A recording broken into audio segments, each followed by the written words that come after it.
What's up, guys? Today I'll show you a horror thriller film, American Psycho. Spoilers ahead, watch out and take care. Patrick, an investment banker in New York City, is at a dinner with his co-workers and friends. They leave the restaurant and move to a club after. Inside, Patrick orders a drink at the bar. While the bartender prepares his drink, he hurls hormone insults at the bartender and tells her he wants to stab her. However, the bartender cannot hear him because of the loud music in the club. The next morning, Patrick exercises and does his meticulous skincare routine. After leaving it on for a while, he slowly removes his facial mask, as if removing his mask and revealing his true self. Patrick then heads to the office. There, Patrick's secretary updates him on his appointments and meetings. Patrick compliments her, but then tells her to wear a nice skirt and a pair of heels, since she's much prettier in a good-looking hormone outfit than her current outfit reveals. The secretary leaves, and Patrick kicks back into his office and watches TV. That night, Patrick heads to a restaurant with his fiancée. She tries to talk to Patrick about getting married, but Patrick ignores her while listening to his headphones. When Patrick finally decides to talk to her, he tells her that he can't get married yet because he's busy with work. Patrick and his fiancée arrive at the restaurant and meet their friends. She sits beside Patrick's friend, who she's having an affair with. Patrick also sees Courtney, the woman he's secretly having an affair with. Courtney is sitting beside her boyfriend, Louis, a geek that Patrick works with. After their dinner, Patrick leaves alone. He heads to an ATM machine and follows a woman afterward. He says hello to her and presumably wants to crush his hormones on her. The next morning, Patrick brings his sheets to the laundromat, which are covered with blood-red stains. Patrick ends up arguing with the owners, but is stopped when one of his acquaintances arrives. Patrick's friends sees the sheets and asks him what the stains are, but Patrick lies, telling her that it's only cranberry juice. He leaves in a hurry. He goes home and calls Courtney, but Courtney politely refuses him. Meanwhile, some pornography is playing on the TV in the background. Patrick finally convinces Courtney to go out by telling her that he has made reservations at Dorsia, the hottest restaurant in town. Patrick meets up with Courtney at night. Drowsy from the variety of antidepressants that she takes, Courtney rambles on in the cab. She dozes off and wakes up in a restaurant later. However, Patrick has lied to her about where they are. In her half-asleep state, Courtney falls for his lies. The next day, Louis thanks Patrick for taking care of Courtney last night. Louis compliments his suit, but Patrick quickly swats his hand away when he tries to feel the fabric. Another co-worker, Paul, appears. Hall mistakes Patrick for another co-worker, Marcus, but Patrick goes along with it and pretends to be Marcus. Other co-workers enter, and they all start comparing business cards. When Paul brings his card out, Patrick gets frustrated at the superiority of Paul's card. He hides his frustration successfully. That night, Patrick goes down a dark alley in the city. He finds a homeless man and strikes up a conversation. Patrick repeatedly degrades the man, but offers him help in the end. However, he rescinds this offer and instead pulls out a knife and stabs the man. He kicks the body a few more times before walking away. The following day, Patrick goes to the spa before his Christmas party with his fiancée. There, he contemplates his increasingly overwhelming bloodlust and how he is about to lose his sanity.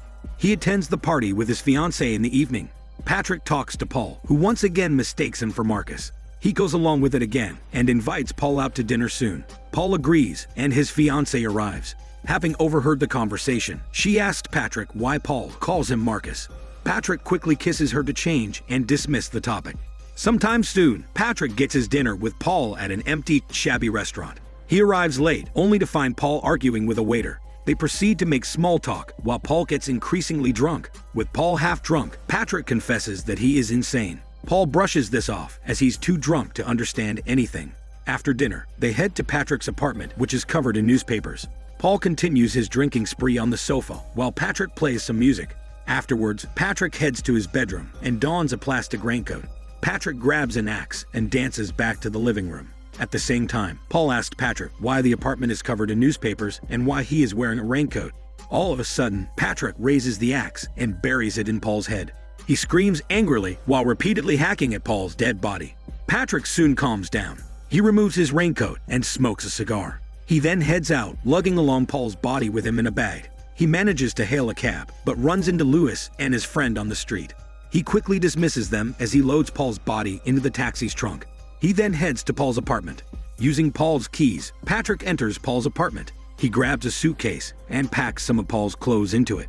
In an effort to allay suspicion about Paul's disappearance, he rewrites Paul's answering machine message by pretending to be Paul and stating that he will be going on a trip to London. He then disposes of the body. The next day at work, Patrick gets interrupted by his secretary, announcing that a detective is waiting to see him about Paul's disappearance. The detective enters while Patrick pretends to be on call. He finally drops his pretend call and talks to the detective. Patrick is asked about Paul's disappearance, but Patrick tells him that he doesn't know anything. Patrick asks the detective if they have found anything out, and the detective replies that Paul was seen in London. However, the detective quickly adds that this has since been proven to be wrong information. Patrick tells the detective that he has to leave, as he has a meeting in a couple of minutes. The detective leaves. Patrick goes home to his apartment to exercise. That night, Patrick drives to a dark street in the city and picks up a prostitute. On the way to his apartment, he makes a call and orders another prostitute. After Patrick introduces himself as Paul, the three of them hang out in the living room. They move to the bedroom, and Patrick sets up a video camera. He then directs the girls to kiss and play hormone hide-and-seek games. Patrick soon joins in the game while appreciating his hormone postures in the mirror and to the camera. Afterward, the two women fall asleep on Patrick's bed. Patrick gets up and opens a drawer containing a set of torture tools. The women wake up and ask to leave, but Patrick tells them that they are not finished yet. Patrick tortures both of them using the tools. The two women quickly grab their payment and leave in a hurry. The following day, Patrick hangs out with his co-workers in a restaurant. Lewis arrives and shows the group his new business card. The card's beauty reminds Patrick of his ugly business card and irritates him. When Lewis heads to the restroom, Patrick follows shortly after.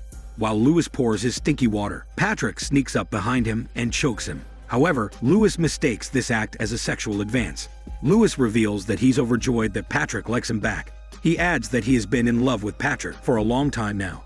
Patrick is stunned and disgusted by this information. He panics and rushes to wash his hands. He storms out of the restaurant, leaving his co-workers behind. Another day passes, and Patrick sees the detective in his office. They resume talking about Paul. The detective asks Patrick where he was on the night of Paul's disappearance. Patrick replies that he was on a date. However, the detective tells Patrick that his alibi does not match up with the one that he has heard of. Patrick quickly apologizes for his scattered thoughts and invites the detective over for lunch at a better time.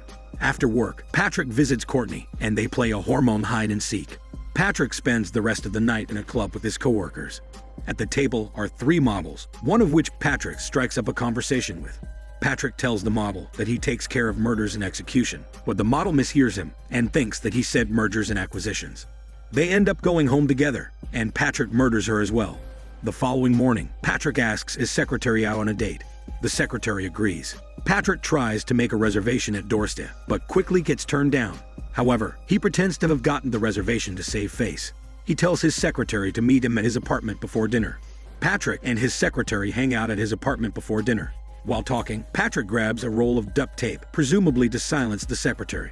He ends up pulling out a nail gun from the closet. He stands behind the secretary and holds the gun up to her head. Before he can pull the trigger, his fiance's message plays on the answering machine. The secretary realizes that Patrick is still in a relationship with his fiancée and leaves. Patrick goes to lunch with the detective the following day. There, the detective tells Patrick that Paul had dinner with Marcus, the guy who Patrick had pretended to be. Patrick gets nervous at first, but eventually relaxes when the detective tells him that he's no longer a suspect in the disappearance. That evening, Patrick picks up the prostitute from earlier. She initially refuses, given her previous traumatic experience with Patrick, but eventually gives in after Patrick assures her that tonight will be different. Once again, Patrick gets another woman. Patrick brings both women to Paul's apartment. He slips drugs into their drinks to lower their guard. They drink the wine, and they all end up hiding and seeking their hormones together. While Patrick focuses on the smelly workout with the other woman, the prostitute tries to sneak out. Suddenly, Patrick kills the other woman, and the prostitute sees Patrick covered in blood. While she frantically tries to run out of the apartment, the prostitute runs into the bodies of the other women that Patrick has killed. She eventually finds the exit, but Patrick chases her with a chainsaw. She runs down the stairs, but before she can leave the building, Patrick drops the chainsaw on her from above, ending her prostituting life. The following day, after having broken up with his fiancée, Patrick finds a stray cat at an ATM. He hallucinates the ATM machine, telling him to feed a cat into it. He holds up the cat and pulls out a gun to shoot it, but gets stopped by a passerby. Instead, he shoots the passerby. A police chase ensues. Patrick runs away, but the chase ends up in a shootout. Patrick manages to shoot the officers, explode their cars, and run his bloody ass away. Panicking, Patrick heads to his office. There, he is greeted by the doorman, who he also shoots dead. He also kills the night shift janitor. He exits the building, but is forced to go back in through a different entrance. This time, he stays calm and signs in through the lobby. He hides in his office, but is almost seen through the windows by a passing helicopter. With nowhere else to go, Patrick breaks down and calls his lawyer. Patrick confesses that he has killed Paul and some 20 to 40 other people. He even adds that he has tried to eat their brains or cook some of their body parts. Patrick names the restaurant that he will be in tomorrow in case he wants to get in touch. The following morning, Patrick heads to Paul's apartment. He wears a face mask before he enters. However, he is confused to find the apartment empty. Its walls painted white. It's showing no signs of crime or residence. Patrick walks around the apartment in search of any evidence of his murders, but finds none. He is approached by the realtor who's selling the apartment. They talk for a while, but the realtor tells Patrick to leave and never come back. Patrick is left unsure as to whether he got caught or not. Afterward, Patrick calls his secretary on a payphone. He hysterically tells her that he needs help. When the secretary asks him what's wrong, he angrily hurls insults at her and tells her to leave him alone. Concerned about Patrick's behavior, the secretary sneaks into Patrick's office and rummages through his drawers. She finds Patrick's journal and opens it. There, she finds gruesome illustrations of Patrick's murders. Meanwhile, Patrick heads to the restaurant to meet his coworker. Patrick sees his lawyer there and talks to him. However, Patrick once again gets mistaken for another person. His confession also gets dismissed and laughed off as a joke. When Patrick tells him who he really is and that his crimes are real, the lawyer tells him to knock it off. Patrick tries to convince him that he really did kill Paul, but the lawyer tells him this is impossible since he just had dinner with him in London just 10 days ago. Patrick is left bewildered, now unsure whether his murders were real or if they were all in his head. His insanity is now complete and his grip of reality lost. He returns to the table and sits with his coworkers. There, he mulls over his seemingly imaginary crimes. He begins to regret never getting caught, as now he just returns to being another fly on the wall, someone easily forgotten or mistaken for another person. This is Daniel CC Movie Channel. Stay safe and enjoy your day.